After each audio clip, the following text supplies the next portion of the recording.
To talk to you folks. So as indicated, I'm going to talk about consulting and how do you get started in consulting. And this is the first of what's going to be three different talks on consulting and various aspects of it. So just a little bit about me, but I think he covered this pretty well, so I don't think I need to do any more on this one. So again, we're going to do three classes here on consulting. The first one is why do consulting, getting started as a consultant. The next one will be on running a consultant business. And the third one is some best practices and my own personal experiences being a consultant for over 20 years.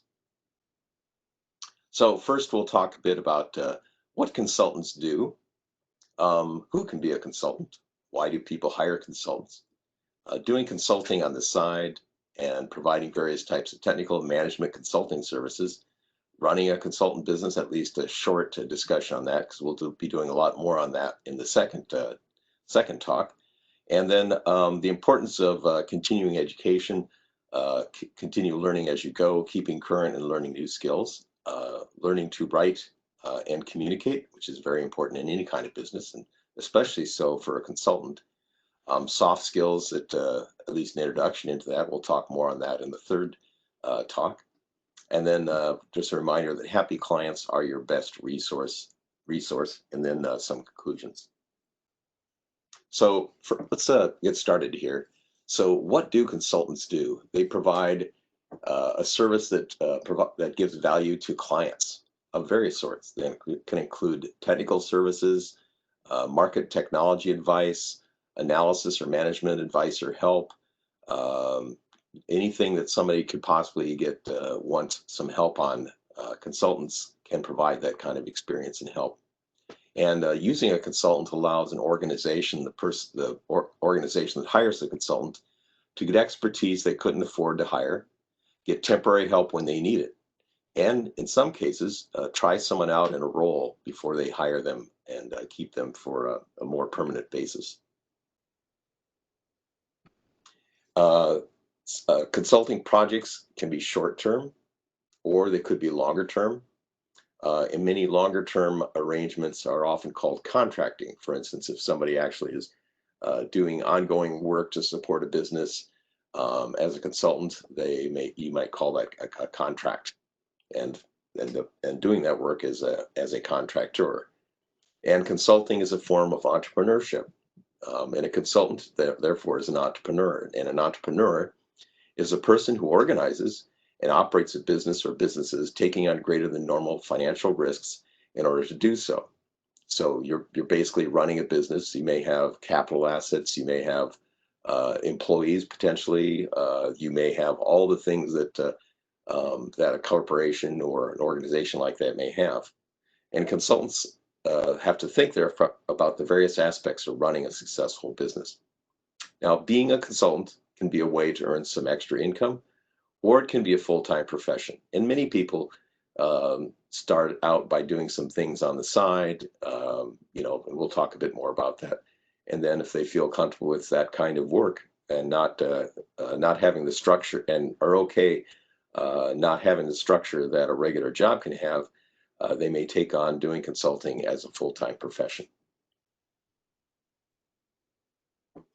Who can be a consultant? Well, consultants are often experienced individuals. They've worked in their field, in their industry for many years, perhaps, but they also have an itch to work on their own, to be their own boss, run their own business, rather than working as an employee for others. So they're often experienced people. In my case, I did some consulting earlier on, but I didn't really start off into consulting until about a little bit over 20 years ago when I went off on my own. So a lot of times people who have had 20 years or more of experience, and then they're looking at leveraging that to do more things. Sometimes consultants work with other consultants with similar or complementary experience. For instance, they may be working in a field that a project requires that you don't have the expertise on, but they can help because that's something that they can do. And it also shows, of course, the importance of having a network and knowing people. So this work can be short-term as needed or longer-term, for instance, as part of an LLC or other type of company. In other words, you may work with consultants on an as-needed basis, or you might actually, especially if the kind of things you do provide a complementary service that could have value to a lot of clients, you may want to organize yourself as some kind of a corporation or something that has a more legal status. And there are larger firms that hire out consultants to do temporary work for a company. I think there's some of these even in India. This is often on technical projects such as IT or digital transformation initiatives. So these are consultants, but they're really, in this case, employees that are called consultants that are for a firm that does this. And some younger consultants who have basic education, but not a lot of years of experience in a particular industry or field, may actually start out by working for such firms, and then may eventually spin out and work with their own consulting practice later on. Some consultants are licensed in their local political jurisdictions. Depending upon local laws and sort of work the consultant does, licensing is often required. This is licensing from the state where the work has direct impact in health or public safety. And licensed engineers are usually called professional engineers to distinguish that they have this license versus engineers who don't necessarily have a license. Other consultants and in some political jurisdictions are not licensed. For instance, engineers working on cutting edge technology, where that does not have a direct impact on public safety and where there cannot be appropriate testing for the kind of work being done. Most licensing, and we'll talk about this later in the third lecture, but it involves going through processes where you work with someone who has experience in the field for quite a while. You take some tests, and then you can get your license. But if you're working in a cutting edge activity which has never existed before, you're developing things that sort, it's really hard to license something that didn't exist before. You don't have any tests. You're basically creating the knowledge that might eventually be used for something like that. But as you can see, there can be some issues with that. So there's the professional engineers who are licensed and and regular engineers who are not licensed. And there's differences in the sort of work that they would do. So why do people hire consultants? So consultants can provide finite commitments to fill in for an occasional or ongoing activity in an organization. Companies hire consultants to solve problems they can't solve. For instance, they may not have somebody who knows about a particular technology that is a key that for which there is something they need to do with that technology that is a key to a product or a problem that they need to solve. And consultants can provide temporary talent to complete a project that the employer doesn't have resources for. They may not have too many things going on and they need somebody to fill in for something because there's no other talent available, or they don't have current in-house capability. And there's a value to the organization that does the contracting in that they get this expertise only when it is needed, and that gives them a way to control their costs. Having employees besides their salary, of course, there's other costs involved in that, healthcare, retirement, things of that often are involved in that. And with the contractor or consultant, you don't have those fees. The contractor consultant, this is part of running that business, needs to build in these costs into their own budget and manage those themselves or get people who can help them to do that. But they need to include that in the costs that they give for their services. Again, why do people hire consultants? Sometimes consulting can be a way to try out someone in a role before they hire them. And especially for big roles for instance, in a startup, they may bring on people that work basically on a consulting basis. But then as the organization grows, as the work expands, and as they need somebody who could provide that service daily, they may actually hire them. So sometimes consultant can be used like that. And I've actually been in situations like that where I started out consulting, but then ended up working for the company. A regular employee has many costs associated with employment and potential termination. It's not just hiring people and ongoing when they're employed, but if there is a separation between the person and the company, there's costs associated with that. Usually there's back pay you have to pay for a while, that sort of thing. And hiring a consultant provides short-term help with limited longer-term liability. And again, those liabilities then the consultant needs to take into account and give services, for instance, healthcare, um, take care of retirement savings, etc. Needs to build that into the business he's running. Sometimes companies will hire former employees as consultants. For instance, they may have special projects or occasional use of their skills and knowledge. And many times people who, not everything they know may be documented potentially.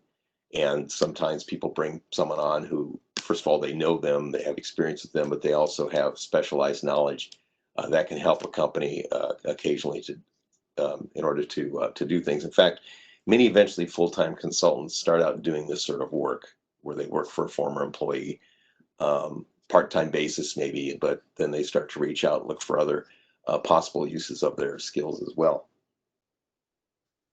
So we talked a bit about why people do consulting, what consultants do. So let's talk about the actual practicing of consultants. So many people actually start out, they have regular jobs, but they do consulting on the side. And people may start out consulting for other organizations while they have a regular job. And these projects are usually for non-competing activities. This is generally done with the approval of the current employer. In other words, you don't want to go around your current, you don't want to endanger your current job by doing something on the side where they would not approve or maybe potentially compete against them. So you want to get their okay to be doing that. And there are many skills such as programming or electronic design, for example, that can be used for many applications. It's a basic knowledge that used for do many things, and thus a consultant can provide services to another company or organization without impacting the work for his or her current employer. Some people provide assistance to nonprofit organizations. This may be something you do on the side. So sort of an unpaid consulting project, something you know how to do, somebody has a need, and you help them out. So obviously this doesn't get you any income, but it probably gives you good karma points.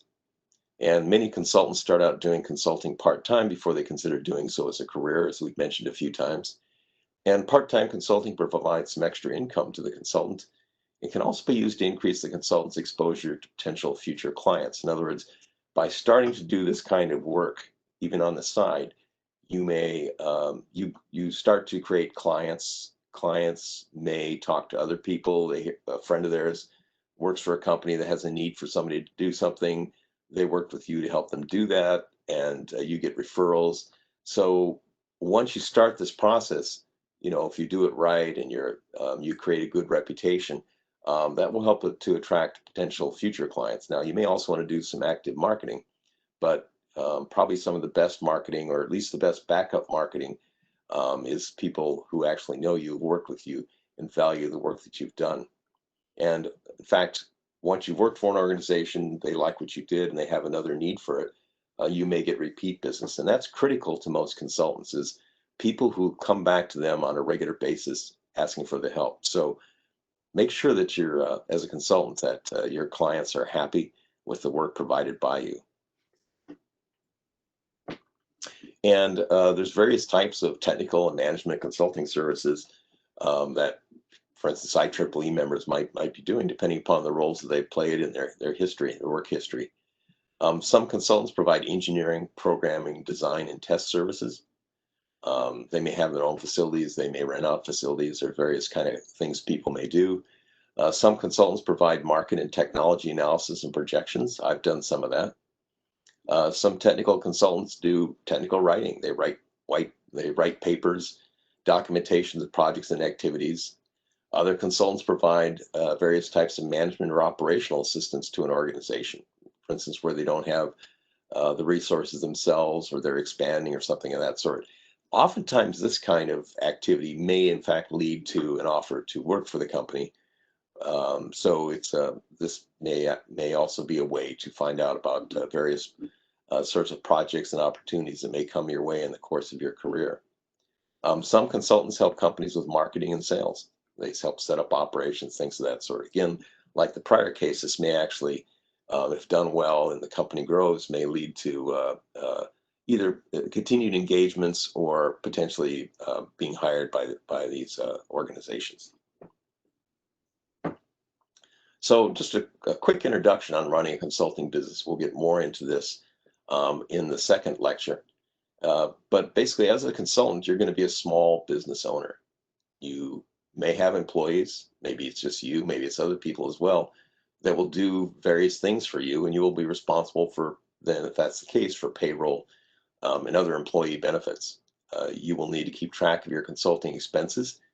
You need to keep them separate from your personal or family expenses for perhaps for tax purposes and accounting and just finding out if you're making or losing money in the work that you do. You may need equipment and tools of various sorts to do your job. You will probably need a location of some sort where you will work. Maybe it's an office or shop. Maybe it's your home. Maybe it's a rented space.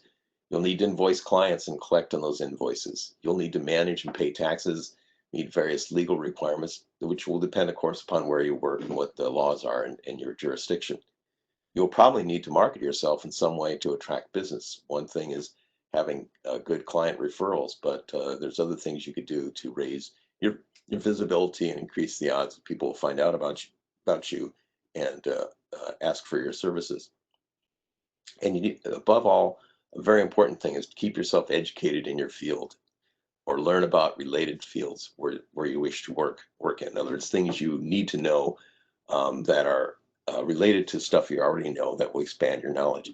And personally, this one of the ways I found for doing this, and you'll see me saying this several times here, is by connections with a professional association like the IEEE, where there are people who are teaching, people that are working on interesting things, and it's good to know these connections. They may help you out, both personal connections, but also reading literature, etc., maybe taking classes.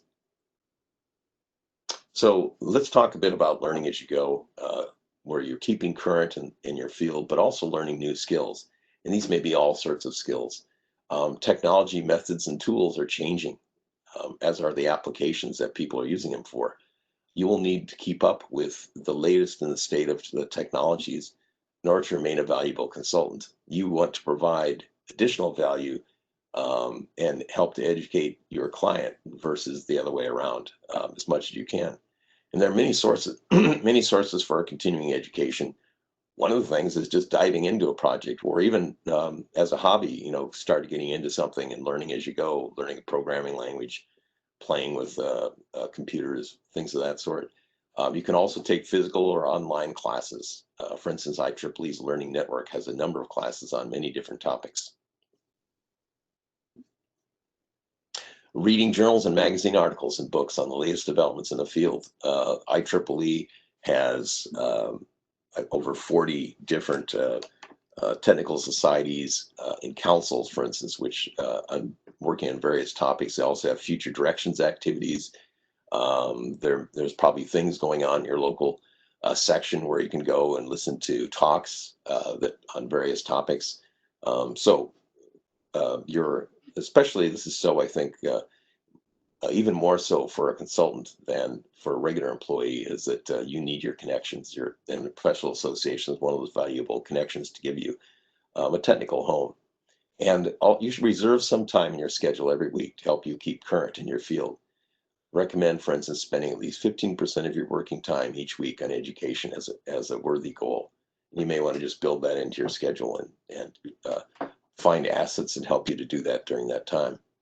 And your self-teaching can be a great way to learn a subject. If you actually have to teach something, even if you think you know about it, once you start diving into it to try to explain it to somebody else, you learn new things.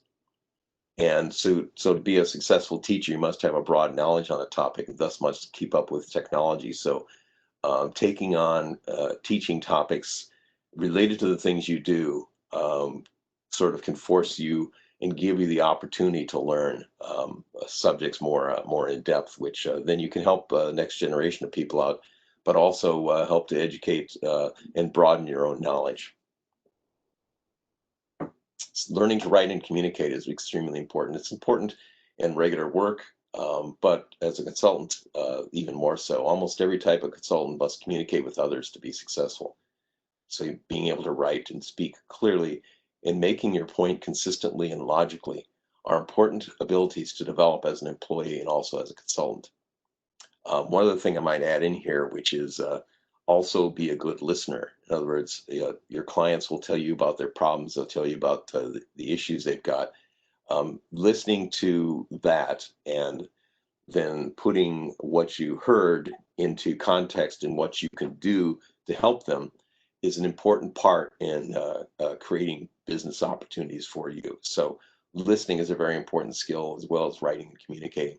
But writing and communicating is the way that you will eventually help them. And knowing how to do this in various ways are an important activity for your consulting, but also as a way of establishing your credentials to future clients that shows them what you know and how you can help them.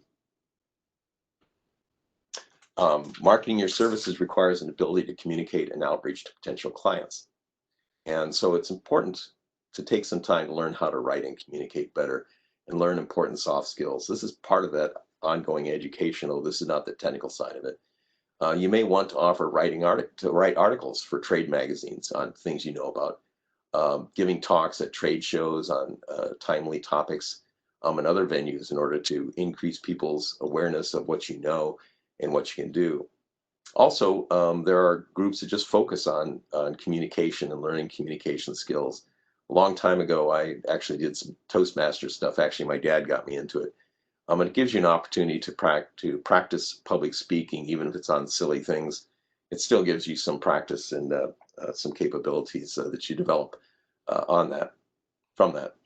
Now let's talk about, we've sort of referenced these in the course of our last few slides, but what's called soft skills, and they include communication, teamwork, dependability, adaptability, conflict resolution, flexibility, leadership, and problem solving. And as I mentioned before, and I should actually put a bullet in here, learning how to listen well. And many of these things are things that no matter how well you can do it, you could do it better. So this is something that every one of us could learn new things in these areas. How do you work with other people to get things done?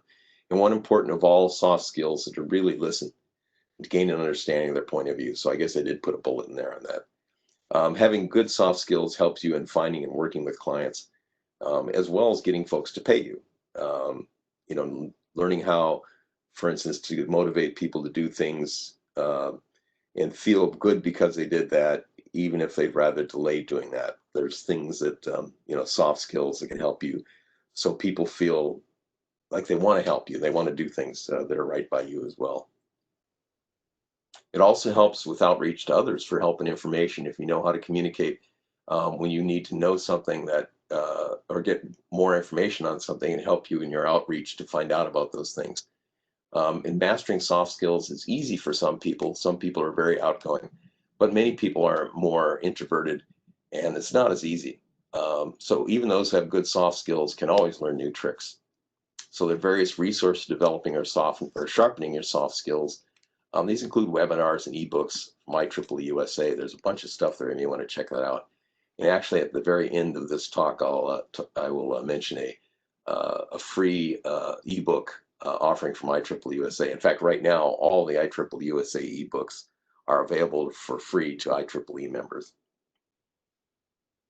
Happy clients are your best resource. Having repeat clients helps you keep your cash flow going.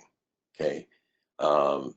You get things that new people that show up, but as a consultant, you have busy times and not so busy times, and managing that cash flow is an important part of staying in business. Having cash come in, but also having things that you're doing, perhaps some things that are on a regular basis, ongoing, and some things that as they come in, it's good to have those repeat clients. It does help out a bunch. Good word of mouth is your best publicity, especially in the long run. It's important to communicate regularly with clients while doing a project and keeping in touch with them afterwards. You never know if you might stimulate them to hire you for a new project. It keep you top of mind in a particular area that you work in. And remember that people get around, that people move around between organizations.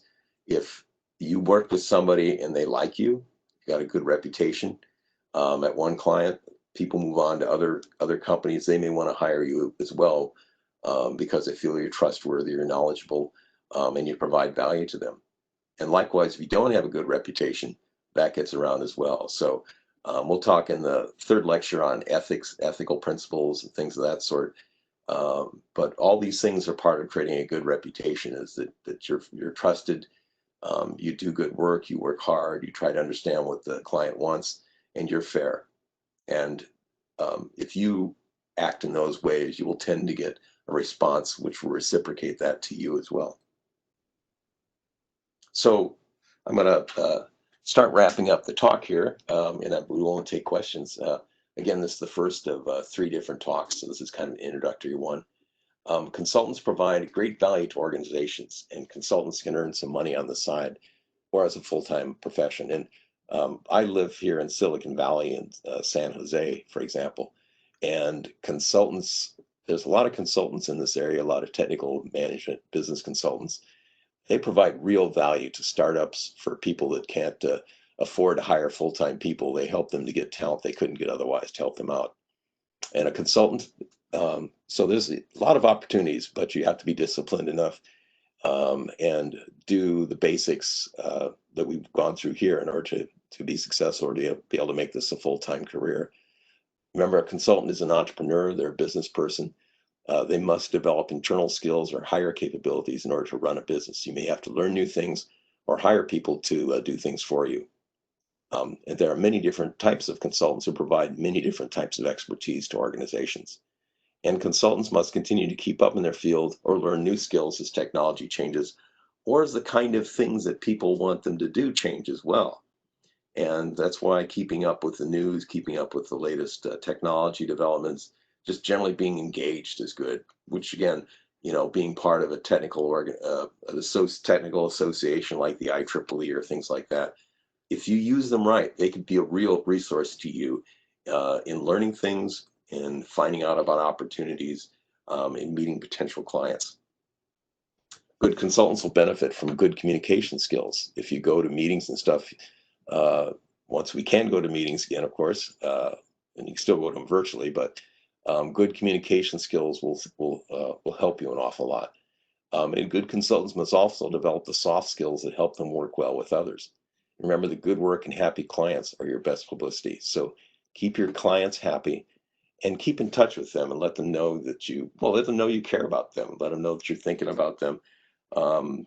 Any interesting things that you may have done, you might share with them, or even develop a social connection with people. That always helps in potentially future projects.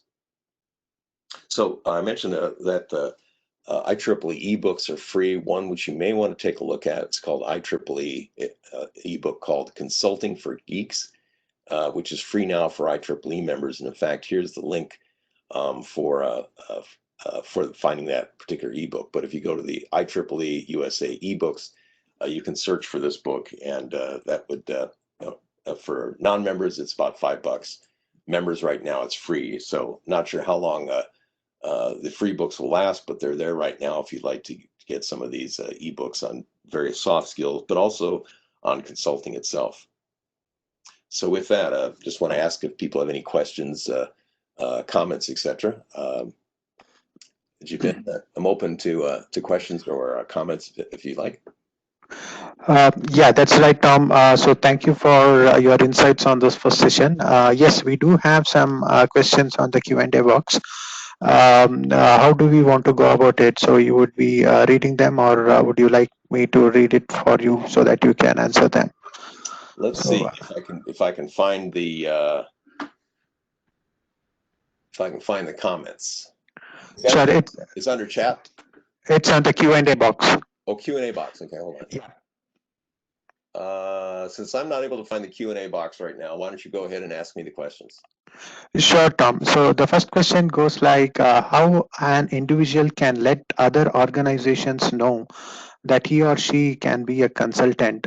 So it's basically more on freelancing. They want to know how an individual can start doing consultancy, and what are the activities such individuals should do for projecting himself as a consultant?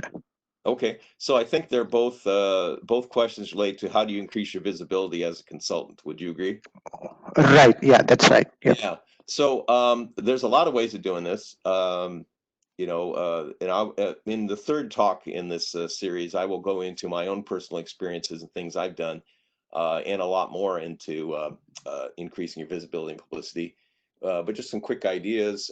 For instance, this is a consultants network that I'm talking to here, and that in itself can be a way for to get people to know about you. And the Consultants Network Silicon Valley, which I'm a member of, and also a member of the board. We have for our members pages where we can post information on ourselves and what we do, and those can be found, by searches, Google searches, etc. So that's one way of doing it. Going to trade shows and talking to people, when you could go to trade shows and someday they'll be back again. And just chatting with people in booths allows you to find out, for instance, what people are doing, let people know what you do. You may want to get a business card, even though they're kind of old fashioned, or bump your phones to other phones, whatever it is you want to do. To let people get your contact information. You might send emails out to people telling them what you do. You may give talks on a topic that you're knowledgeable about at a trade show or an IEEE event, or even just for an IEEE chapter. Increase your knowledge, the awareness that people have of you there. You may be involved in webinars. For instance, even my doing this, who knows, that may lead to some business for me, but a lot of it's just serendipitous. It happens because someone happens to find you when they needed you. But having some online presence, I've got a website myself, which I put stuff in on a regular basis, and I write articles, things of that sort. But it increases people awareness that you're around, that you do things. Um, there's an awful lot of different things, and there probably are things that are particular to different communities in terms of what's effective in meeting folks. Maybe there's startup groups that you could start participating in, and maybe that can lead, meeting folks that could potentially hire somebody to help on something. There's enormous opportunities and real opportunities for creativity and how you can increase awareness of yourself, the things you do, and that you're available to help people. Oh yes, I see on the comment page that just put down my web page, so you can take a look at the example of the web page. Yeah, I just did that. So thank you, sir, for that answer. So the next question is on which are the company or organization to reach out for possible consultancy, whether it would be an established one or a startup or a medium-sized company. And how do you know that these companies need consultancy? So again, it's how do you find clients is what I think the big topic is, and how do you find opportunities? Right. Yeah, and part of that may be letting people know that you're consulting, and if they hear of an opportunity to tell you about it, and maybe doing similarly for other people. It could be being part of, for instance, a consultants network where people you may have an email chain where people providing opportunities, and you find out from that consultants network about an opportunity, right? Something came in, somebody's looking for help in something. um, it may just be the contacts you have uh, working. It may be, for instance, your prior employee and folks there, they may know of opportunities. It might be one of those cases where you can do something to help out in the company you're in, that you have some particular knowledge that they may need sometimes, and they may pull you back in for that. Some things are plans, some things are things you could do stuff about. There's other things that are just accidental. And by having good information out about what you do in as many places as possible, and by trying to be involved in get-togethers, meetings, and things of that sort with folks, you increase your visibility. And by the way, there's something called an informational interview, which, for instance, people are just looking for jobs in general. They're encouraged to do this, where you're not pressing for a job or something, but you want to meet with somebody, you know, maybe casually or not, but they work in a field. You'd like to learn more about that field. You'd like to learn more about the company. Um, get together with them, have a lunch when we can do that again, have a lunch together, or maybe a virtual lunch together. People are working at home, they might want to chat with people, but arrange to have a conversation with somebody about what their company does, what things are like in their industry. In the course of that, you might exchange, well, here's the kind of things that I do. How would you guys use that kind of skill in the work that you're doing? And then they may give you some ideas in that. And for all you know, that connection may eventually lead them to say, you know, I've got a project, I need to get this done. I've got a very short time. We don't have anybody in the organization right now who can do this, but I met this guy or this woman who can do this. Gosh, maybe I want to talk to them again and see if they're available to help me out. I think part of it is just being useful, being there, um, and also being lucky. But lucky doesn't just happen. Lucky happens because you've prepared for it and because you've laid a lot of seeds, and generally develop your relationships. And you know, I consider myself actually to be, at nature, basically an introverted person, but I've had to learn how to talk and communicate with people. Um, and you know, I think any one of us is capable of learning skills that can help us to be able to do a business better. And so far, that's been able to keep me, more or less busy, you know, and to continue a business and not have my wife kick me out of the house because I'm not earning any money.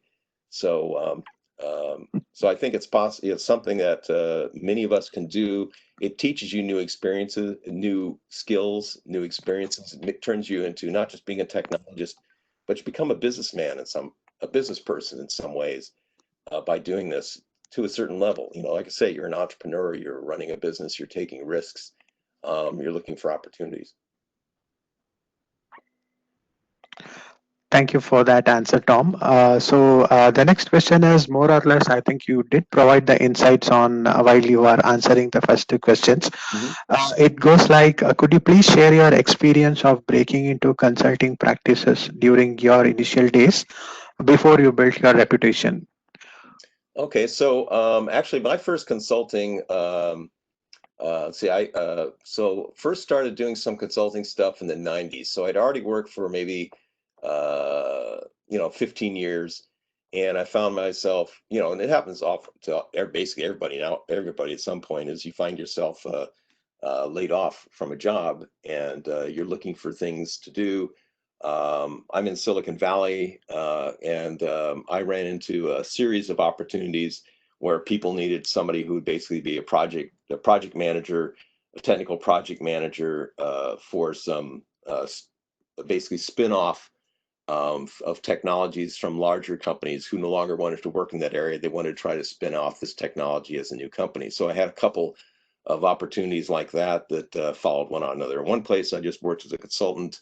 I got a big, both current employees, but also, in fact, both cases, current employees plus brought in other consultants and contractors to work on developing these technologies and trying to see if we can get them into practice and get in and somebody acquire or fund the business. And then also had to go out and look for funding and talk to people about the technologies and interact with people in various ways, work on people actually using the technologies. So that's kind of how I got started into this. And then I went back after a couple of opportunities like that. I took on a full-time job, again for a couple of years at a company, that startup. Then you know that failed. That was about 1999 that company basically went bankrupt. And then I decided, well, I could probably run a business as well as some of these guys that I had worked for. And at that point, I basically went off as a consultant. And since then, I've done a lot of different types of things, and I think I've learned a lot in doing those things. And it's helped to make whatever it is I am today, to help me develop those skill sets and activities that I've been involved in. And actually, in the third talk in this series, I'll get more into details on my own personal experience. But basically, every consulting path will be unique. It's kind of like your life.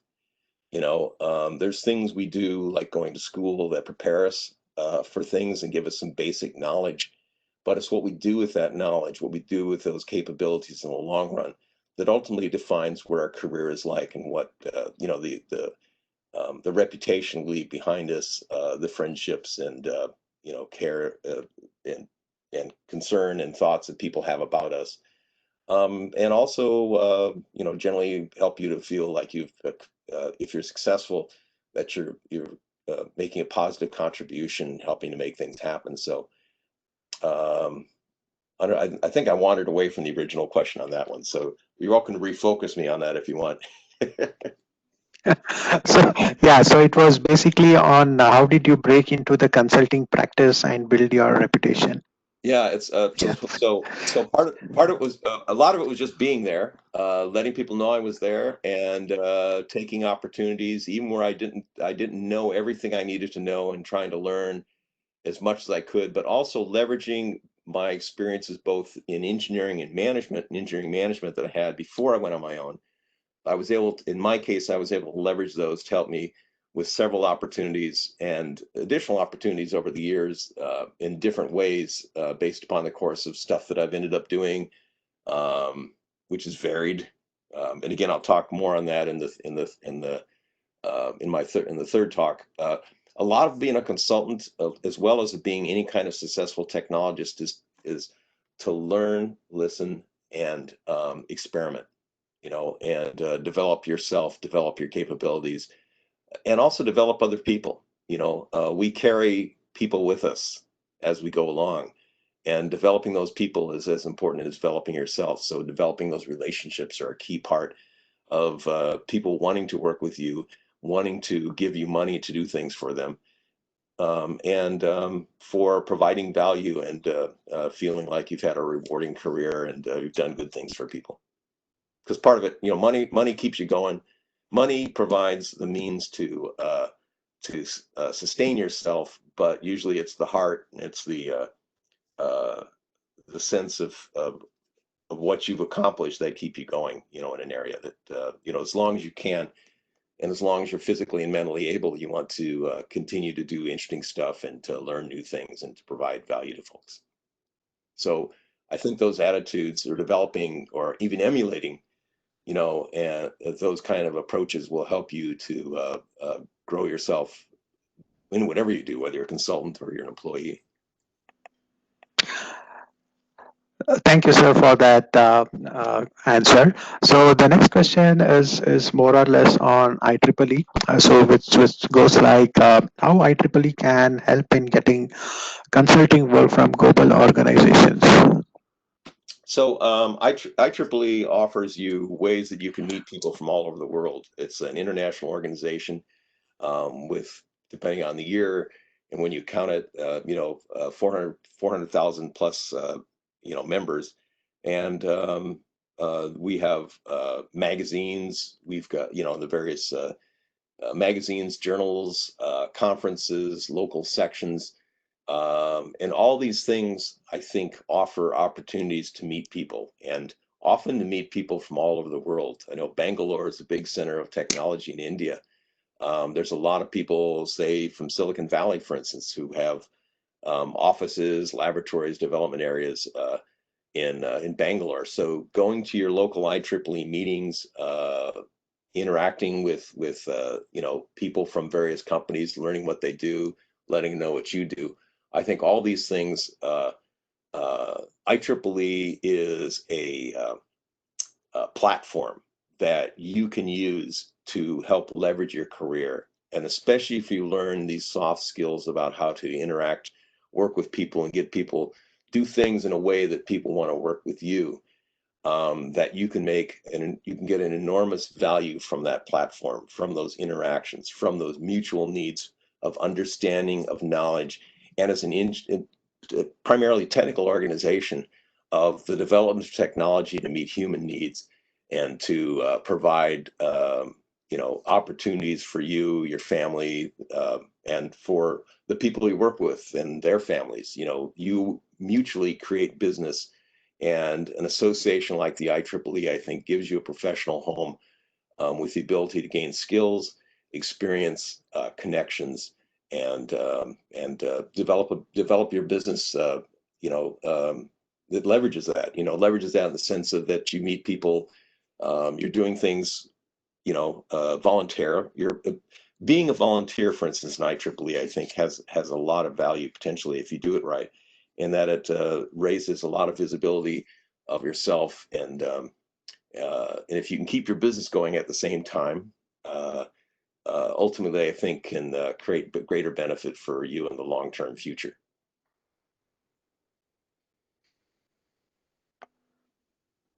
Thank you, Tom, for that answer. And the next question goes like this: the participants wants to know that if there is any forum exclusively for consultants, specifically in the geographical areas and also worldwide.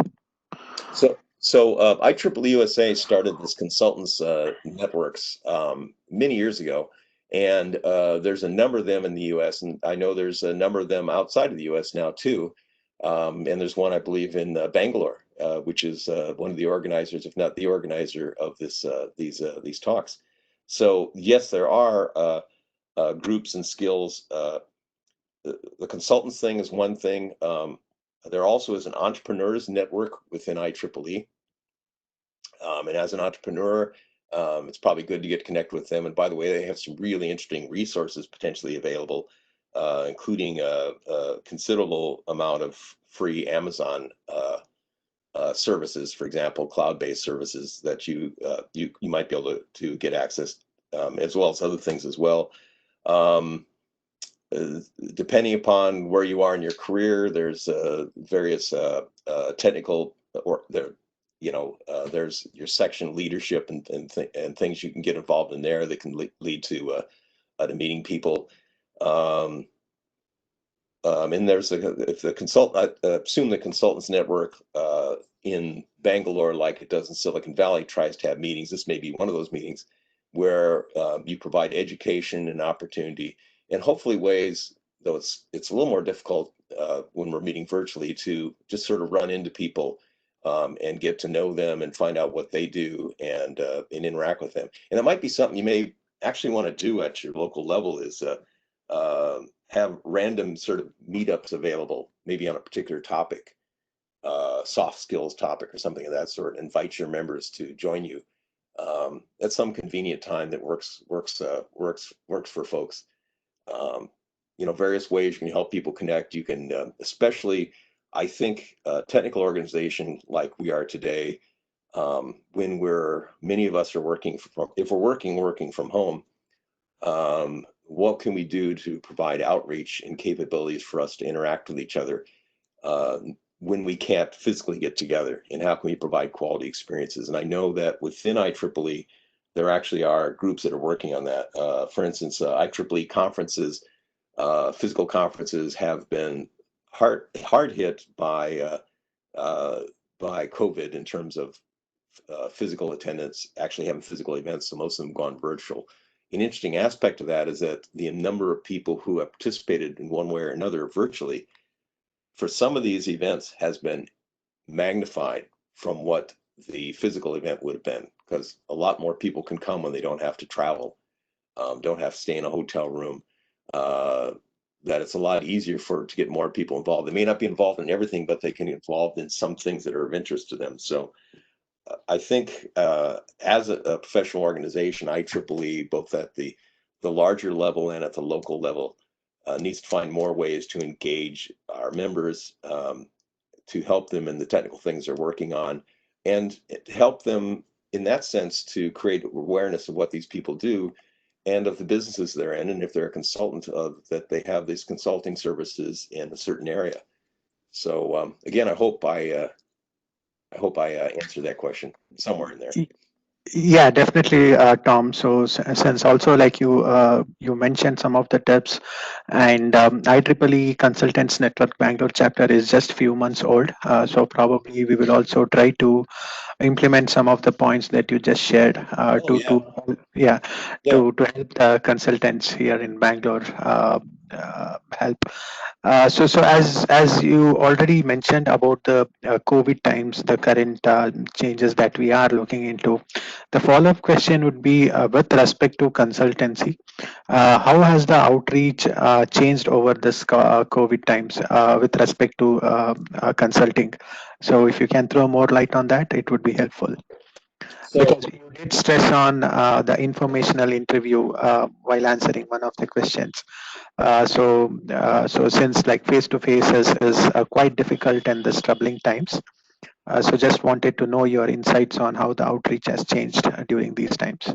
yeah, so most outreach nowadays is by a phone or webinar, like we're doing now, or even going to virtual events. And I've gone to several virtual events the last few months.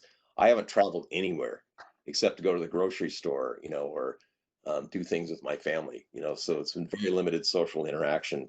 In the Santa Clara Valley, we haven't had physical IEEE chapter meetings for some time. So it's a different sort of interactions you have with people nowadays. You have to arrange it. If you want to meet with someone individually, you need to email them, give them a call or something like that, and try to arrange some time to talk with them. I think something like this provides good opportunities of doing that. The of finding out about virtual events and actually be able to you can go to a lot of virtual events now when you couldn't physically have gone to them because they're a long ways away, it would have cost you money and the travel time, etc. So there's things that we've lost in that physical connection, but also things that we've gained or potentially new opportunities that the current situation provides. One of those is to interact virtually with folks and to develop our capabilities of that. And also for institutions to provide ways that could help us to, like I say, social, maybe dedicated to a professional topic, but like events where people can just sort of meet each other, maybe provide little, even one-on-one spaces where people can get together and have an association. My own business has been impacted, I think, to some extent by COVID in the last 2 months. My work has been down a bit, and I know there's some things because some of my clients, are not making as much money as they did, and so they're trying to conserve money. But recently I've started to get some new projects coming in of various sorts. Um, one of the things that since I've been around doing what I do for many years, I have a lot of stuff, and some of that stuff is not very useful anymore, but I've still got it because I've never really gone through things. So one thing I did do with some of my downtime was start to go through my stuff, uh, find the things that are valuable and make those easier to find, and get rid of the stuff that doesn't have value anymore. So downtime can be used for positive purposes, which also helps to keep you from getting frustrated. When you're really busy, you don't have time to do these things. Times when it's not quite as busy give you an opportunity to sort of put your life in order, spend more time with family, um, things of that sort, which have their own value. So, and again, as a consultant, if you're like many consultants, you'll have high and low times when you've got a lot of too much work, um, where you're working your tail off. You may even get other people to help you to get stuff done in times when there's nothing happening, and it's learning how to use that downtime effectively, prepares you for the next wave of opportunities, and doing some education on some things I wanted to learn about, so I had more time to do that kind of thing as well. So um, when coming out of this, I think it's going to be a new world in many regards. People will be doing a lot more, even after this is over. I think, there'll be physical travel, but people will be a lot more comfortable with using these remote tools, a lot more experienced. And I think that hybrid physical and virtual events will become a lot more common. So, so learning how to use the tools and experiences you got now effectively will be important for the future. Go ahead. Yeah, that's right, Tom. So I think like you're just like speaking about the new normal, how the physical and virtual event can be a hybrid one. Mhm. So as we are speaking in this session, I do want to let you know that we have people joining this session from Austria, Panama, and also the US. So, so we can already see that we are moving towards this hybrid approach. Um, and thanks again for that answer. So I think like probably we will take one another last question and wrap the session for today. So most of the time it would be like how do we grow network with the other consultants? So a lot of the time it would be on a we would be seeing the other consultants as our competitors, right? So if you offer can insights like how to grow network with the other consultants, I think that would be of great help for our participants today. Yeah. Sure. So first of all, there's no one type of consultant. That there are many consultants who do many different things, and oftentimes they have a certain specialty or something they're very good at. My own experience, for instance, with the Consultants Network of Silicon Valley is um, there are probably people that compete to some extent with what I do, but they also do complementary things uh, or things that I don't have skills on, which might be useful to me. And so meeting other consultants gives, well, first of all, if they are competitors, gives you a better understanding of your competitors. If they're not, it gives you a better understanding of resources, potential resources in those people that are available to you. And even if someone is a quote competitor, if they get overwhelmed with business, they may toss a little bit your way because they need help and they know you're a good person, you get things done. Um, so I've had cases of that where people who sort of are working in the same field that I do, well, I've had it where I've brought other people in, or they've brought me in to help them on stuff when they have too many things to do, or I happen to have some experience, or they happen to have some experience in a specialized area that I particularly need some help on. So um, any kind of connection, any kind of building up knowledge about people around you, whether you consider them competitors or fellow travelers, has value in the long run. Where your business is coming from. Thank you, sir. And I guess like we are at the end of the Q&A session. So I, on behalf of IEEE Bangalore Consultants Network, I thank you for agreeing to have a session with us, and look forward for your next session on July Thank you. 20th. And I would also request Jibin to have the closing remarks for the day. Jibin? Yeah. Thanks, Singapore. Thanks, Tom, for the wonderful session, actually. So we'll have this session going forward on the same at the same time. Probably we'll keep 30 minutes this presentation and 30 minutes Q&A, just like what we had today. I'll try to And stay within 30 minutes. yeah, whichever works for you. Yeah. So, and thank you so much, everyone, for joining, especially from different countries, different time zones. Yeah. Thanks. Yeah, I'm Thank you impressed. so much. We'll send you the recording and also, if possible, the presentation as well in the email. All right. Thanks, everybody. Stay well. Stay busy. You too. Thank you, Tom. Have a good day. Thanks. Bye now. Bye.